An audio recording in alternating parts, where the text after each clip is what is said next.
द्विवेदी जी की निबंधों में आए हुई भाषागत विशेषताओं के बारे में अध्ययन करेंगे।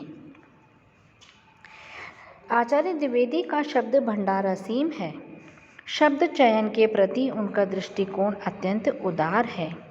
उन्होंने भाषाओं के लोक प्रचलित शब्दों का प्रयोग अपने निबंधों में किया है।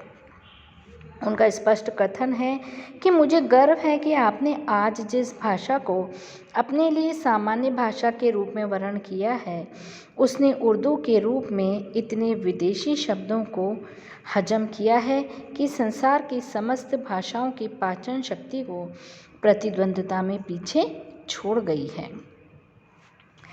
उन्होंने अपनी भाषा में विदेशी शब्दों का खुलकर प्रयोग किया है, लेकिन उन्होंने उन शब्दों को हिंदी का बनाकर ग्रहण किया है। इनकी भाषा में संस्कृत, उर्दू, फारसी, अंग्रेजी, तिब्बती, प्राकृत, बंगला भाषा के शब्दों का प्रयोग मिलता है। इन्होंने प्रमुखतः अखंडता, प्रियदर्शी, एकाग्रीभूत, कुत्सित, ऊर्ध्वगामिनी जैसे संस्कृत तत्सम शब्दों का प्रयोग किया है। उर्दू फारसी के शब्द जो उन्होंने लिए वो इस प्रकार हैं: किस्म, दुनिया, हालत, बेलोस, शर्म, दकियानूस आदि। अंग्रेजी के शब्दों का प्रयोग उन्होंने जो किया है, जो उनके निबंधों में मिलता है, वो है report, operator, graduate sheet, picnic, clerk आदि शब्दों का हम यत्र तत्र प्रयोग देख सकते हैं। इसके साथ ही लेखक ने हिंदी रूपांतर सहित अंग्रेजी के पारिभाषिक शब्दों का प्रयोग भी किया है, जैसे परोपजीवी यानी पैरासाइट। ये अंग्रेजी का शब्द है पैरासाइट, और इन्होंने इसको हिंदी रूपांतर करके प्रयोग किया है परोपजीवी। ऐसे ही एक शब्द है जातिगत, और अंग्रेजी है रैशल। जादू हिंदी में लिया इन्होंने मैजिक। सूर्य का दिन यानी संडे। इस प्रकार से इन्होंने अंग्रेजी के शब्दों का भी प्रयोग किया है। द्विवेदी की भाषा में सामाजिक शब्दों का प्रयोग भी प्रचुर मात्रा में हुआ है, जैसे कंकाल शेष, नयन, लील कटाक्षा, कलाकोविद, अध्यापन आदि। उन्होंने देशज और ग्रामीण शब्द भी प्रचुर मात्रा में प्रयोग किए हैं, जैसे फक्कड़, गुत्थम गुत्थी, दनादन, जगर मगर, अलहड़, चुनमन आदि। द्विवेदी जी के निबंधों में संस्कृत वाक्य खंडों और संस्कृत सूक्तियों का प्रयोग भी निरंतर मिलता है, जैसे रसेन शव्या स्यम्पुइग्ता, कर्मण्येवाधिकारस्ते मा फलेषु कदाचन। ये इन्होंने संस्कृत की उक्तियों का प्रयोग भी खूब किया है। इसके साथ ही संस्कृत के समान ही हिंदी पद्य खंडों के जो उद्धरण लिए हैं वो भी हमें बहुलता से मिलते हैं, जैसे धरा को प्रमाण यही तुलसी, जो फरा सो झरा को बरबरा सो बुधाना। बंगला के काव्य खंडों के उद्धरण द्वारा भाषा अधिक रमणीय बन गई है, जैसे उन्होंने एक पंक्ति हम उदाहरण रूप में लेंगे: एक भद्र लोक आपनार दर्शनेर जन्य ऐसे देन, शून्य रे था से शून्य करह विहार। ये उन्होंने बंगला भाषा का भी प्रयोग किया है। हम ये देखेंगे कि भाषा में मुहावरों और कहावतों के प्रयोग से उसकी कलात्मकता में भी वृद्धि हुई है। तो हजारी प्रसाद द्विवेदी के निबंधों में हम इसको देख सकते हैं, जैसे उन्होंने कई निबंधों में जो विविध प्रकार के मुहावरे लोकोक्तियाँ हैं, उनके मैं कुछ उदाहरण आपको बता रही हूँ। न उधो का लेना, न माधो का देना, हमें टेंटे में पढ़ना ही पड़ेगा। दूसरा है सारा संसार स्वार्थ का अखाड़ा ही तो है आदि। भाषा में सूक्तियों का सौंदर्य भी दर्शनीय है, जैसे कमजोरी में भावुकता अधिक होती है और सत्य सार्वदेशिक होता है।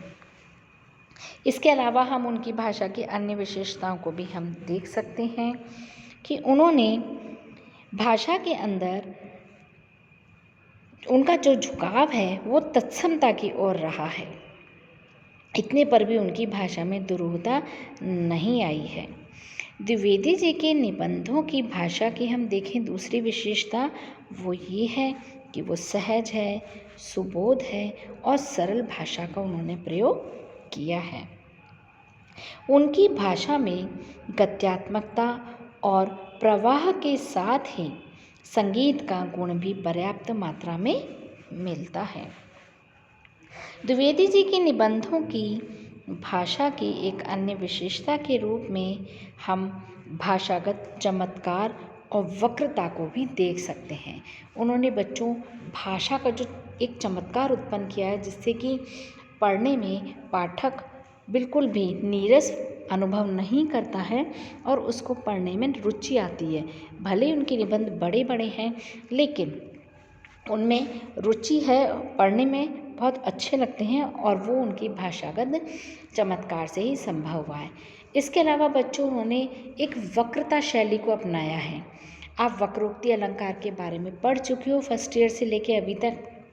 आप अच्छी तरह जानते हो कि कहाँ किसको जा रहा है और किसको माध्यम बना के कहा जा रहा है और कथन किसके लिए कहा जा रहा है।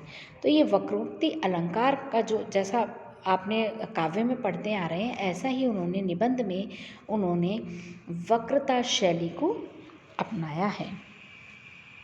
कहीं कहीं तो भाषा के विचित्र प्रयोग भी हैं पर वे बहुत कम हैं। वक्रता और चमत्कार से द्विवेदी जी की भाषा में काव्य का सा आनंद आने लगता है। जैसे एक उदाहरण देखिए, अंग्रेजी शासन तो चला गया पर अंग्रेजी अभी जमा है। हर बात में वे अनाथ और अरक्षित बालक समझ रहे हैं। अंग्रेजी अंग्रेजों की सिखाई हुई बोली भूल गई तो क्या होगा। तो ये उन्होंने एक कटाक्ष किया है कि जो अंग्रेजी भाषा को महत्व देते हैं उन पर उन्होंने कटाक्ष करते हुए इस प्रकार की भाषा का प्रयोग किया है।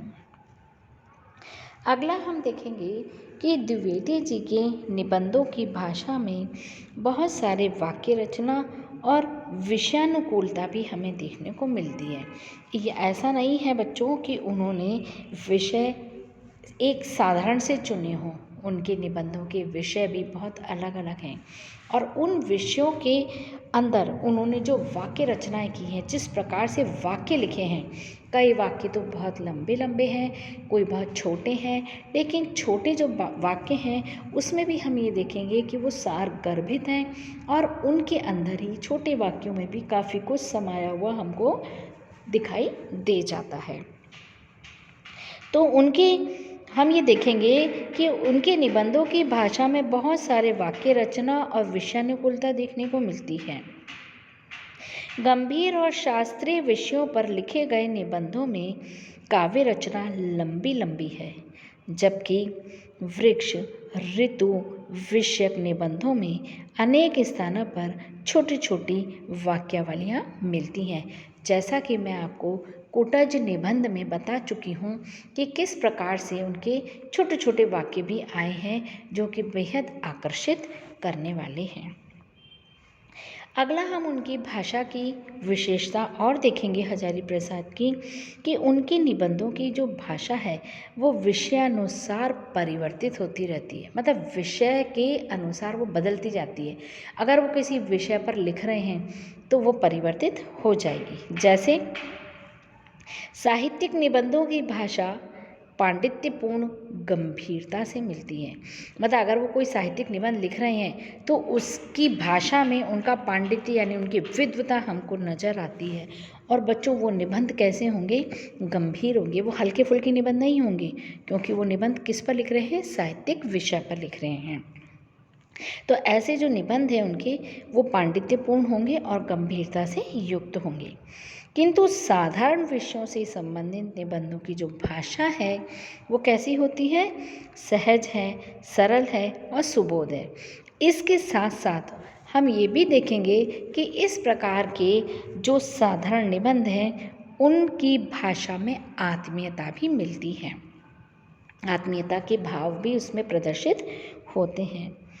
विषयानुकूल भाषा प्रयोग के संबंध में स्वयं द्विवेदी जी ने लिखा है, जब हम साहित्य और समूह के प्रश्नों पर विचार करने के लिए प्रयत्नशील हैं तो कुछ ऐसी भाषा तो अपने आप उपस्थित होगी जो नित्य व्यवहार की भाषा से कुछ निम्न श्रेणी की होगी।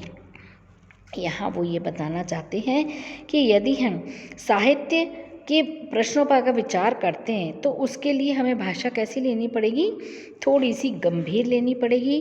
और लेकिन कुछ भाषा ऐसी भी होगी जो स्वतः ही जो विषय लिखा जा रहा है स्वतः ही उसके अनुसार चलती चलती कहीं पर थोड़ी सी सहज हो जाएगी और थोड़ी सी वो क्लिष्ट भी हो जाएगी, लेकिन नित्य व्यवहार की भाषा से कुछ अलग होगी। हम जो रोज़ बातें करते हैं उन सब से अलग हट कर के ही वो भाषा होगी, क्योंकि आप किसी भी साहित्य के विषय पर लिख रहे हैं। तो हम ये देखते हैं बच्चों कि उनकी जो निबंध शैली की जो विशेषताएं हैं, भाषागत विशेषताएं, जो भाषागत विशेषताएं बच्चों, भाषागत विशेषताएं अलग हैं और शैलीगत विशेषताएं अलग हैं। शैली के अंदर तो हम बहुत सारी उनकी जो शैलियाँ हैं जो मैं पहले वाली वीडियो में भी शैली तत्व के अंतर्गत बता चुकी हूँ, लेकिन शैलीगत जो भाषा है, शैली तत्व हैं, उसके बारे में मैं आपको अलग से और बताऊंगी, विस्तार से बताऊंगी। तो इसलिए अभी हम केवल उनकी जो भाषागत विशेषता है, सामान्य भाषागत विशेषताओं के बारे में ही हमने आज जानकारी प्राप्त की है। अगले वीडियो में मैं आपको हजारी प्रसाद द्विवेदी की जो निबंधों की शैलीगत विशेषता हैं उनके बारे में आपको बताऊंगी।